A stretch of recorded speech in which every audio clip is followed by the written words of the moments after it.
for-profit companies can be hesitant or they don't really know how to message the good work that they do because they feel like that might be seen as bragging, you know, when really, when you do it right, it can be not only a vehicle that attracts customers, but inspires others to do the same thing, in their work. And that's to me the great impact of it.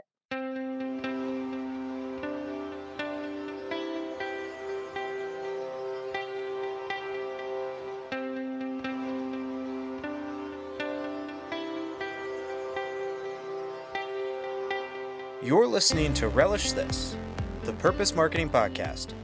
Here's your host, Stu Swineford. Hey everybody, Stu here. I always love talking with Lisa McAlister. She's the founder of With Good Cause, a Boulder-area PR firm dedicated to helping nonprofits and purpose-focused businesses maximize their ability to affect social change. Our conversation touched on many aspects of purpose marketing and how it's steeped in helping organizations build lasting relationships with their stakeholders to really enrich lives. There's just some great stuff in here about how to adjust your approach to your outreach to really empower people to have the tools needed to advance and expand your mission. This creates a sense of community and builds a team that can actually improve your ability to do good in the world. Lisa's just great, and I hope you have as much fun with this episode as I did. Here we go. Well, thank you for coming on the show. I appreciate it. Of course, I'm happy to be here. Well, tell us all about a little bit more about what you do with Good Cause. I know you do some PR work and some, I'm assuming, kind of cause marketing things for people. Mm-hmm. So With Good Cause is primarily a PR and communications agency. So the services that we provide are media outreach, content creation, event promotion, anything that is related to, getting the word out about your business or your nonprofit. And we we work with just nonprofits and for-profits that are led by a social mission. So, So lots of B Corps and people like that. Yeah, and even just big companies that you'd be surprised how many companies really, their guiding light is to solve a social problem. And they may have created a profitable business around that, but they are trying to solve an issue that affects all of us.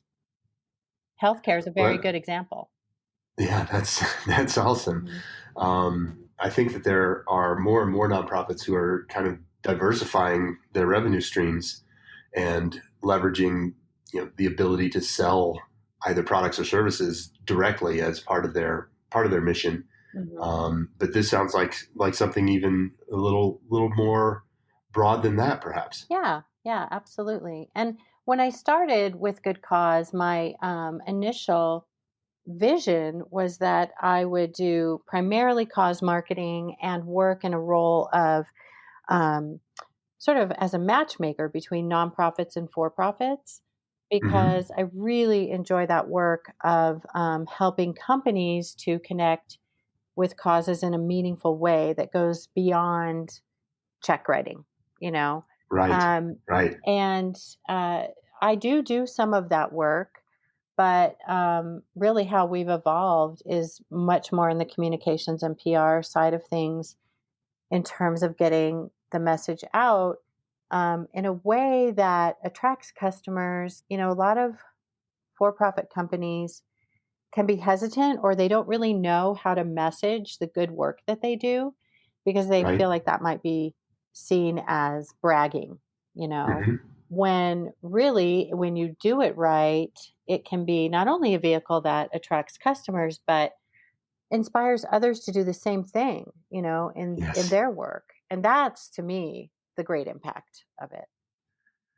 Yeah, we're seeing a big trend, aren't we, in terms of companies being a lot more aware mm-hmm. of the kind of the overall impacts that they can make, not only in how they produce their materials and but how they engage with all of their stakeholders. It kind of comes out of this conscious capitalism idea. Absolutely. And like I would say too, when I started this work, like 12 years ago, the people, planet, profit model was something that a lot of companies had adopted, but they were leaving out the people part of it.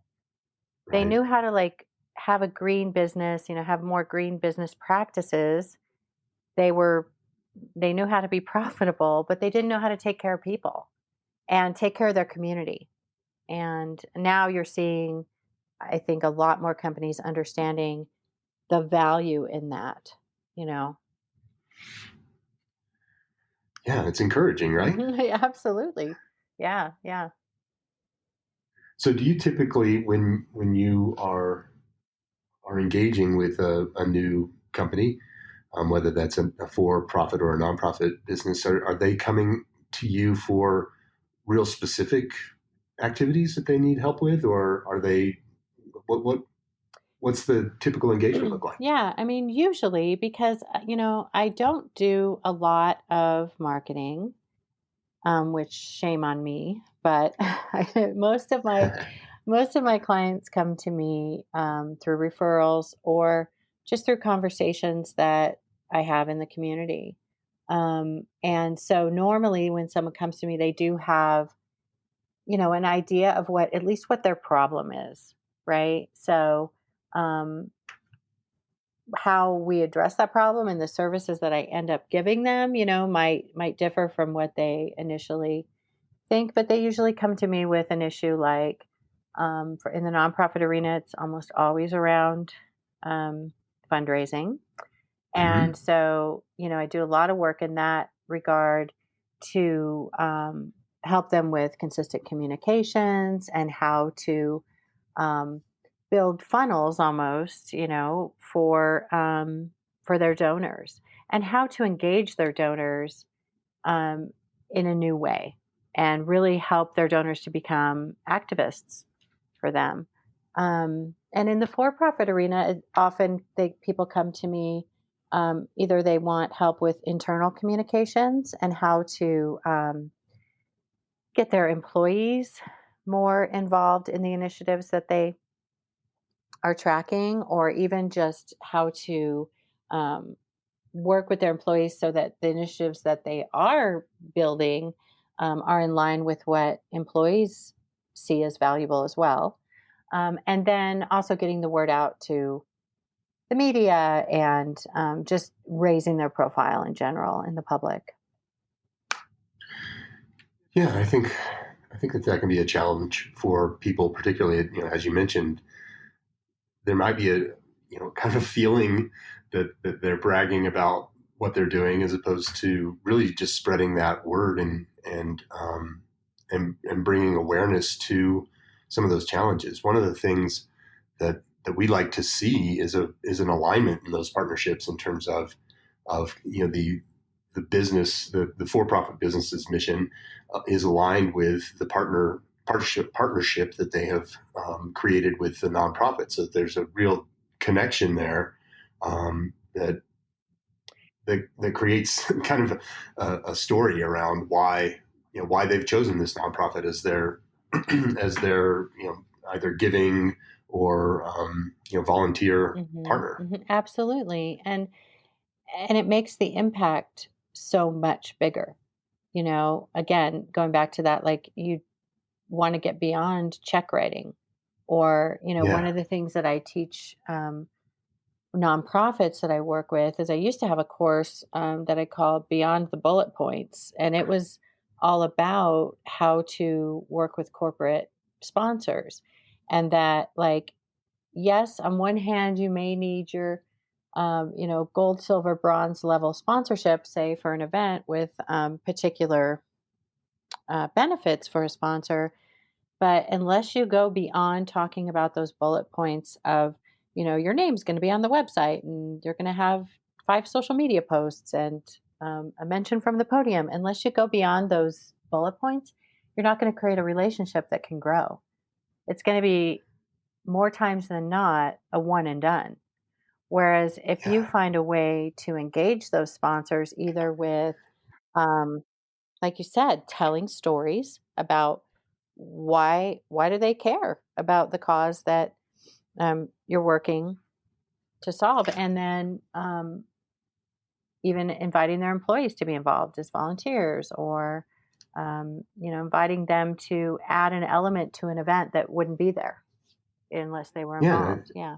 Yeah. It goes both ways too, in Hmm. terms of if you have an event and your nonprofit is all about some component of doing good in the world, and then one of the sponsors is some sort of weird, just a weird plug-in that you that you did just for money, which again, I totally encourage people to go after revenue there, Sure. but if there's a disconnect, then even the people participating in that event, or who are engaged with your organization, can be kind of thrown for a loop a little bit in terms of, well, what's the connection here? Right. Then the messaging is confusing. And so, and you see this all the time too with like, well, I ran a golf tournament for 10 years. And what I noticed with other golf tournaments that I wanted to change when I took over this one was you just see all these logos and sponsors at the golf tournament, but you don't get to know them. And the way to get to know them is not to um, have your participant, have you promote their businesses by explaining what their services are. Like, you don't want 5 different banks that have sponsored the golf tournament all to be telling you how great their checking account is, you know. Right. But instead, like telling the stories of why they are involved in the community, why they are involved with that organization, and um, if they don't even know, sometimes it's like, well, we just think this is a popular cause, or we know other people who are involved, and they haven't really, nailed their, I don't know, their signature thing of why they're there. Then it's your Right. opportunity to educate them, right? And tell the stories of the nonprofit, and that's what Yeah. And then an but event that should be about. Yeah, and then it just goes so much farther for both parties. Right, because people come back. And I mean, I cannot tell you how many times I have been approached by a nonprofit who is weeks away from an event, and they have like 20% of the sponsorship goal met, and they don't know what to do. And it's because they haven't been engaging, they haven't been asking companies to tell them their stories and goals about how they want to be involved in the community. And they haven't been engaging their past corporate sponsors in a meaningful way. They've been asking for a check once a year, maybe inviting them to something once a year, instead of actually involving them in their purpose. And Yeah, that actually is, it's an interesting concept, and I'm a big fan of Dean Jackson, who has he has a couple of different podcasts, and he talks a lot about, and he works with mostly for-profit organizations, but he talks a lot about kind of the before, during, and after units of engagement. And Mhm. the what you just mentioned is really this after unit where, okay, we partnered with Bank of America or whoever, and they gave us some money for this event, and we said thank you, and then we never talked to them again. Mhm. And and the the there's just so much crossover between for-profit marketing and not-for-profit marketing in terms of that relationship piece and building those relationships, and we kind of call that the inspire Mhm. phase of purpose marketing, where people are really, they're enticed and encouraged to become more than just a one-time contact for our nonprofit partners. They're you know they then can become part of this team that helps promote that on a go forward basis. And so when you're talking about these corporate partnership relationships or sponsorship relationships, really facilitating and enabling those to grow and to thrive, as opposed to just be a one-time type of scenario. Yeah, absolutely. And then it's amazing the opportunities that will unfold in one, in building one relationship. I used to tell this story, and this is an individual donor story about a friend of mine who, I had been like telling him about an organization that I was involved in, just telling my stories, so to speak. And one time he was at my house for dinner, and I was getting ready to do an event with this nonprofit, and he had just been traveling and had a bunch of cash on him, like that, because he used to carry like $2 bills for tipping when he was traveling, and he had all this cash. So he like handed me like $170, and he was like, "Hey, use this at your event on Tuesday to like buy popcorn and pizza or whatever you need." And I was like, "Oh, okay, thank you. Like that's really generous and sweet." Well, probably about a year or two later of just him hearing, my stories about my involvement in the organization and inviting him to events, one day he said, "Hey, let's go have coffee." And I met up with him for coffee, and he said, "I just received a large inheritance, and and I've made a commitment to give 10% of it away, and I want to give it to you." It's amazing. And it's like, so I tell people all the time, it's like, you don't know what someone's capacity is to give. And you aren't going to know unless you just keep telling your story and opening up the opportunity for a conversation about new partnerships and new ways to be involved. So, yeah. Yeah. And that's a really great thing to talk about in terms of building relationships. It's not, I think that so many people come at everything from, what can I get achieved today? And that is completely understandable, but thinking more about how can I build a relationship here and really create an opportunity to have, a longer term engagement with this person, because, first of all, you don't necessarily know who they might know, who might know someone else. So, 100%. Yes. Yeah. And, and that's interesting that you said that about like, we approach things from like, what can I get done today? What can I achieve? And one of the things that I do personally in my own business is as a habit or ritual is I journal every day. And I notice that when I'm journaling about how I want my day to go from how do I want to feel? How do I want other people to feel that are around me, that I interact with? When I focus on that in a journal entry versus here's the to-do list for my day, that's when the magic happens.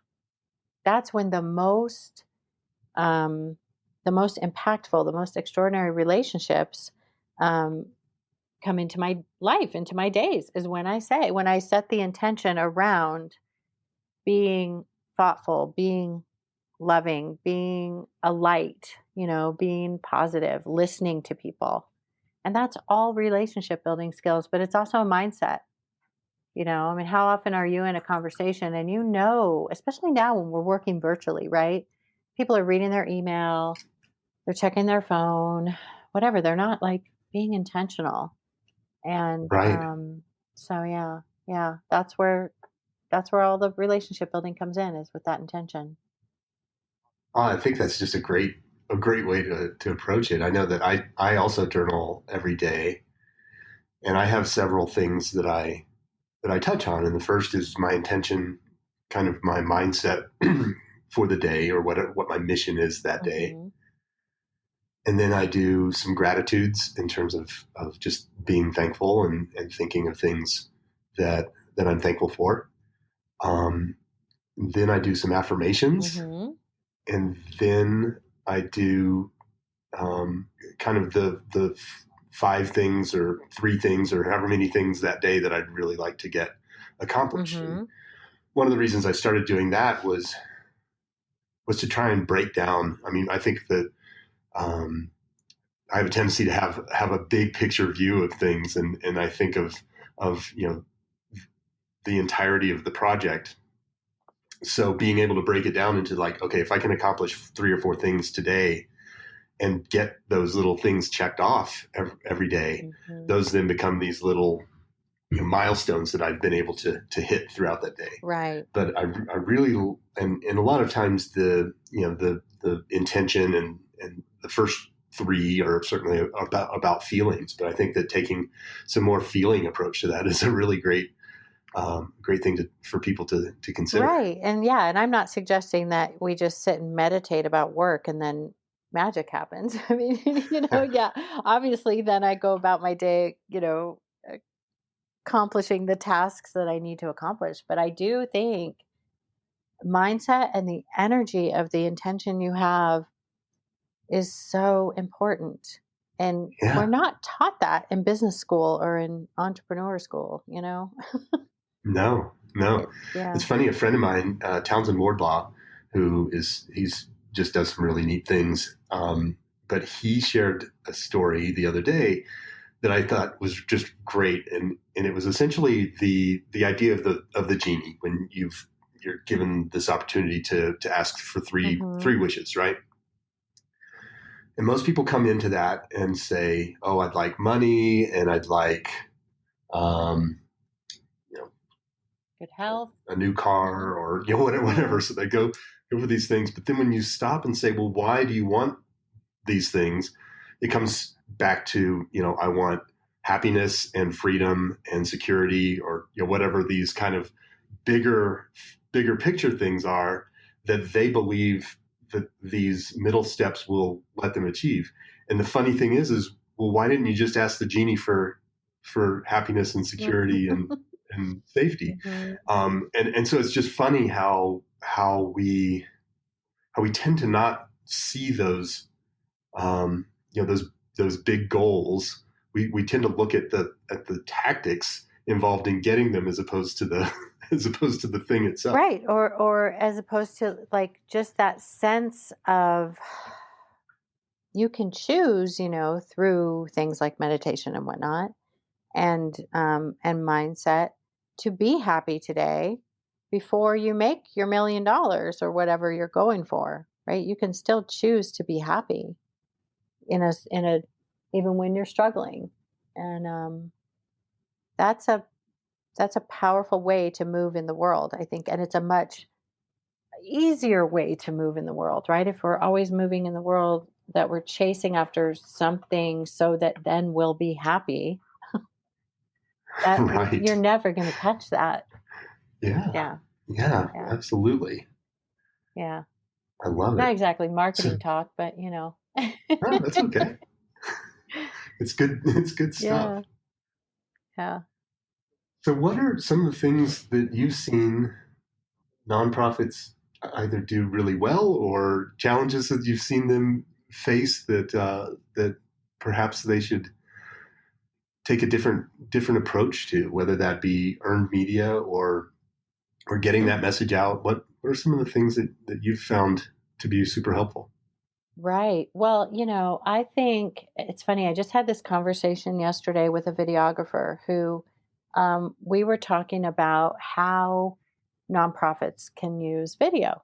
And, you know, one of the most common ways they use video, and here we're coming up here on Colorado Gives Day next Tuesday, and yesterday was Giving Tuesday, is they use video for appeal for an ask. So maybe like a short video around what their mission statement is, and then that tugs at the heartstrings, and then that brings in donations.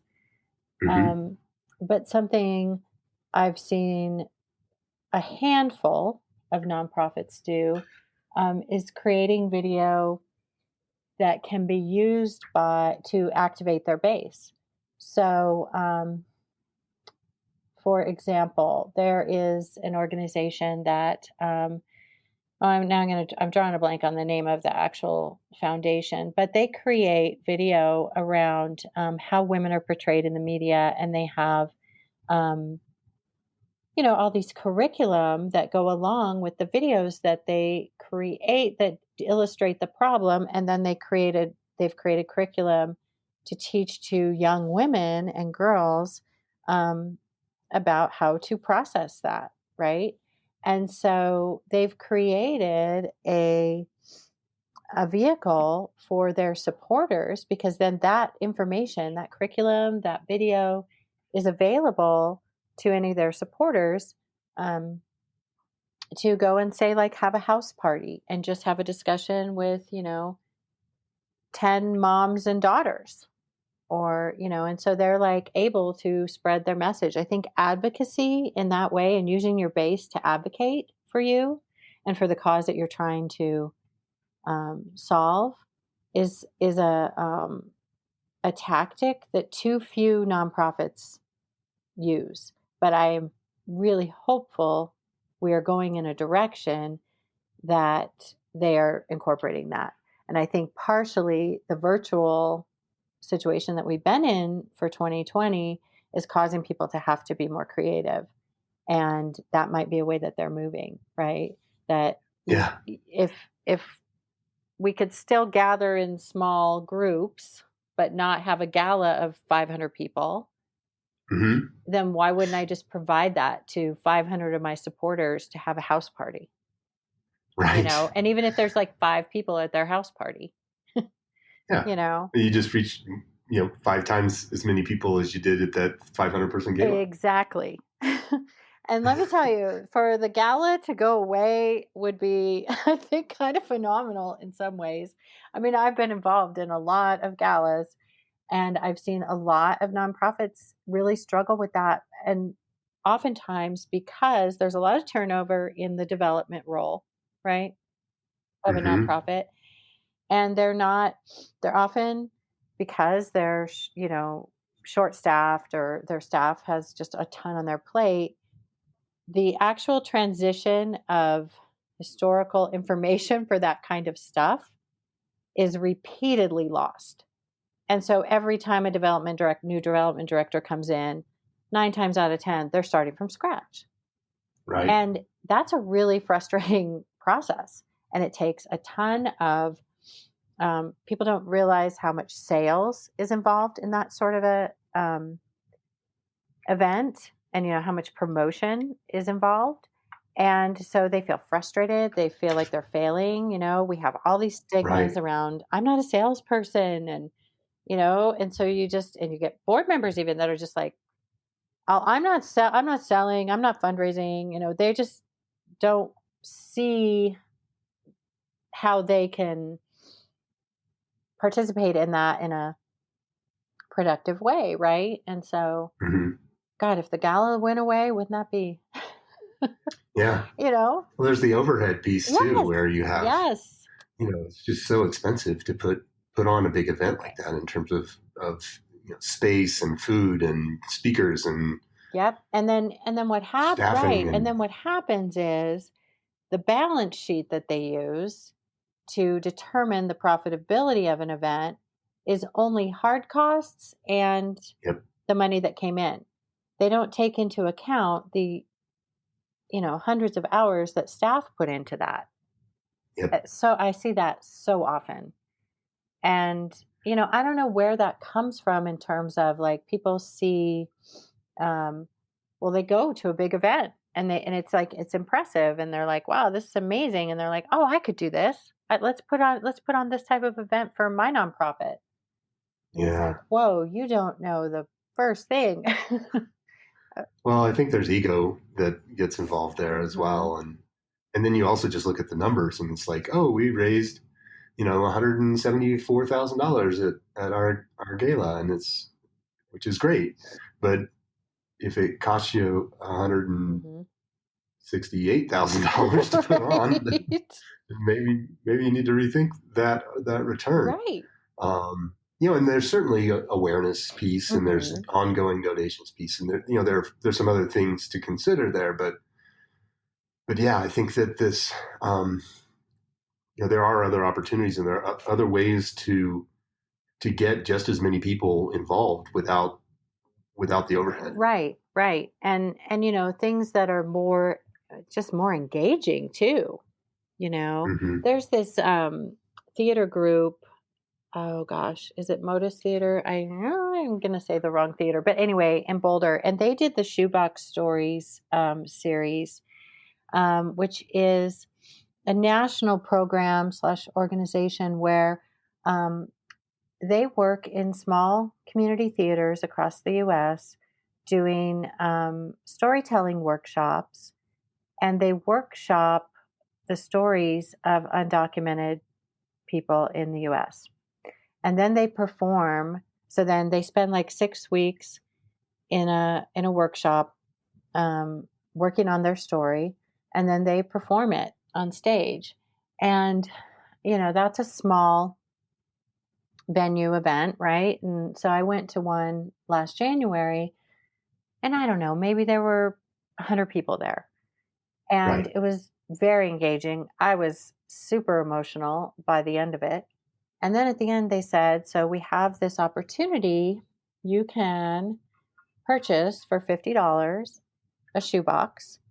And in this shoebox, they had the stories of people in written form.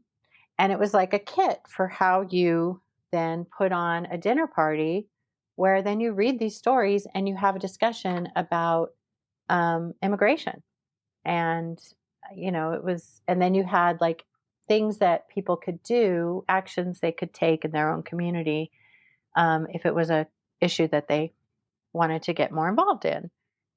And I just thought it was brilliant. And because I came out of that show and I was like, give me a shoebox. I'm like, here's my $50. Now, had they could have at the end of that show asked for donations. Yeah. I probably would have given a lower donation than $50 maybe if they had just asked for a donation. And I certainly wouldn't have been able to share that experience with other people, Yeah, that's really creative. I thought it was amazing. That's the kind of stuff I just really want to see nonprofits do in Right. in the future. Like, yeah. Yeah, I think that's great. I mean, one of the things that I like to consider and talk about a lot is being authentic and being just truly altruistic. And I think Mm-hmm. that's baked into the whole nonprofit mentality as it is. And if you can educate and motivate people to take an action or to have a more of an understanding of what it is that you're trying to do and facilitate those connections, I think that being a part of your outreach Mm-hmm. and just part of your the way that you do things as a nonprofit, that does create that team that can just really increase the connections and the ability for you to expand that mission that you're trying to accomplish, and then also drive revenue. Mm-hmm. But without always just being asking for those donations or asking for money. Right. Like, and it's about the engagement, but it's authentic. Like I love the idea of nonprofits from an authentic place wanting to facilitate conversation, right? Like people don't want to be talked at. I mean, I want to hear a story about your success. I want to hear how many people you fed, in the last year. And I want to hear a touching story about a family that you served or something like that. But I also want to be part of the solution beyond my checkbook. I want to, and I feel like a lot of people feel that way. I maybe I'm an optimistic person, but I do think people want to do good and want to actually engage. Yeah. no matter how busy Yeah, they they do. are. Well, there are a few things that, that I think come into play there. And it's something that I talk about with nonprofit partners quite a bit, is the idea that there may be a variety of ways that people can have a positive effect Mm-hmm. on your mission. And those things can be time or money or connections, and allowing people to have the opportunity to not only escalate between those different capacities, but also be able to choose which one is going to work for them, maybe today or maybe next week, is really important. Mm-hmm. And when you come at your stakeholders from a single perspective in terms of, okay, we need to build revenue. If that's not what they can do today, then you've missed an opportunity Yes. to see what they can do. Yes. And that's where we also have to understand that the value of even having a conversation in a small group of people that maybe weren't even aware of this organization, but then had a conversation about, well, I mean, food insecurity is a good example right now, right? Like the impact that COVID has had on food insecurity for families is frightening. And Yeah. I don't know anyone who doesn't know someone who's affected. And so even being able to have that conversation about, like, I thought this was a problem for really poor people. And now I'm realizing it's a problem for the average person. It's a problem for the person who was making six figures and now has lost everything. Right. Even that conversation is valuable to building your donor base, building support for your cause, even if they don't give to your organization, but they give to someone else's. Isn't your Right. main goal to solve the social problem that you created your nonprofit for? Right. Yeah. It's really interesting. I think if you arm people with, even if it's just, a video like we were talking about earlier, where the nonprofit who talks about food insecurity just gives people ways to be aware of food insecurity and talk about food insecurity with people that they know. Mm-hmm. If that became the video that you were putting out, and it had, nothing to do with provide us with some resources to help tackle this problem ourselves, but just gave people that information, that is so valuable in relationship building. Mm-hmm.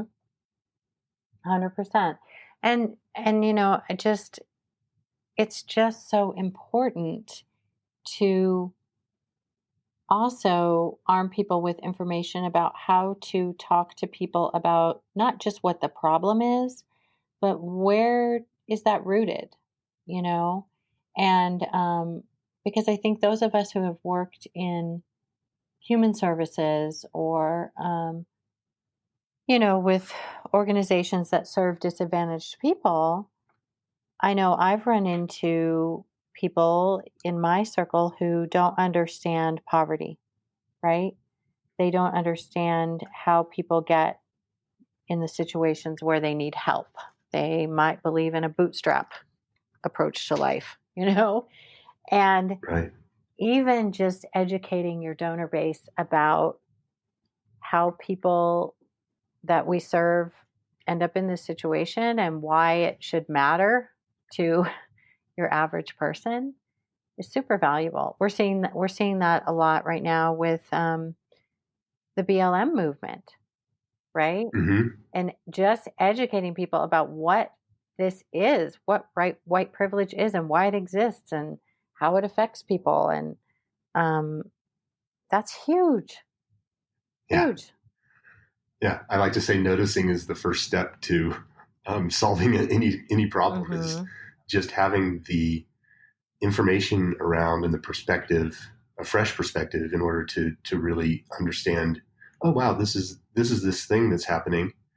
And then, the next step is how can I help be part of the eradication of or solution for that particular Mm-hmm. challenge. Mm-hmm. Yeah. Really good I know. stuff. I know. No, and I do believe, Stu, that we all can be change makers, and sometimes that's you're a change maker just in your own family, and sometimes it's your community, and sometimes it's your world. And each one of those has equal value. Yeah, because you never know which of those is going to escalate to even a bigger effect. Mm-hmm. Mm-hmm. Yeah, I think it's a lot of the little things that we're able to do, we take the time to do, and we have the awareness of and intention around making just a tiny impact. You don't know what that can actually grow into. Right. And you don't know what it's going to spark in you personally, right? I mean, Mm-hmm. I know I had this experience after the 2012 presidential election. I mean, at that time, we thought it was contentious. We had no idea what we were in store for, right? But when the election was over, I made this comment on Facebook where I was like, like, thank God we're through this. Like, we can let's just stop all the fighting. And like, I don't understand the concept of you post something to social media that's your opinion and you think that's going to change someone's mind, or you think that that's going to make a positive impact. So, whoever you voted for, I don't care who you vote for, but you must have a reason and you must have an issue that you care about. So, what was that? So, ask yourself that question first. And then ask yourself, okay, if that's the issue that I care about, and at that time in my life, education was one of my major causes that I worked on, then how are you going to make a bigger impact in that area, in your community? And so I started volunteering as a tutor at an after school program.